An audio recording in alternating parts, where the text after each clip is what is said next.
as we're just kind of waiting on the water to recede a little bit more so. And, we've been tracking all sorts of folks that have been trying to help out down there.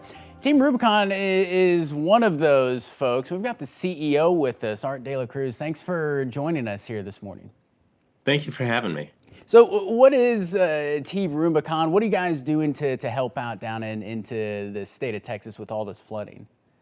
Yeah, so Team Rubicon is a veteran-led humanitarian organization. We pride ourselves on being able to help communities before, during, and after disasters and crises. And what has unfolded, in Kernville, County, our volunteers, we number almost 200,000 across the country and 14,000 in Texas. We're really positioning for two different things. Number one is to let the professionals do what they do, which right now is search and rescue. And then we try to assist the community any way we can. We have teams present in Kernville right now, soliciting needs and helping with volunteer management. And then we've got, other teams scouting the counties in Cara County and the surrounding counties to see what kind of work our volunteers can deliver. And you've been talking with your volunteers down there. Have they mentioned what they're looking for, what they need going forward to help with some of those relief efforts?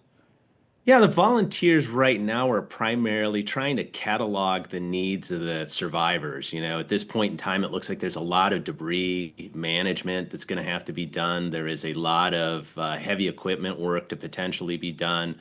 So the damage is really, really excessive. It's not unlike what we saw in Asheville after Helene. It's not unlike what we saw in West Virginia and Kentucky, where you have these massive freshwater events that displace people, destroy their homes, and wreck infrastructure. And that's on top of their normal needs: food, electricity, water. All of those things, will come together. And we try to coordinate and deliver the services that we're best at. So we expect we'll be doing a lot of debris removal. We expect that we'll be mucking out a lot of the flooded homes and assisting in any way we can. And if someone's watching it at home, how can they help you guys out the most effective way as we go forward? Yeah, I think, the first thing to note is that everybody has the ability to help in this moment. Obviously, resources become incredibly important. Donations, funds are always, welcomed, and volunteering is always welcomed.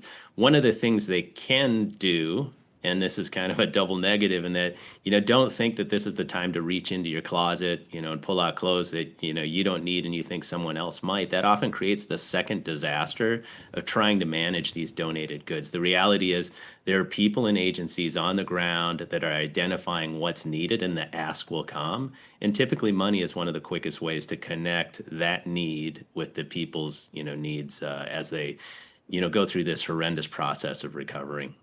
And you mentioned volunteering. What does that process look like for someone that maybe hasn't volunteered for you guys before?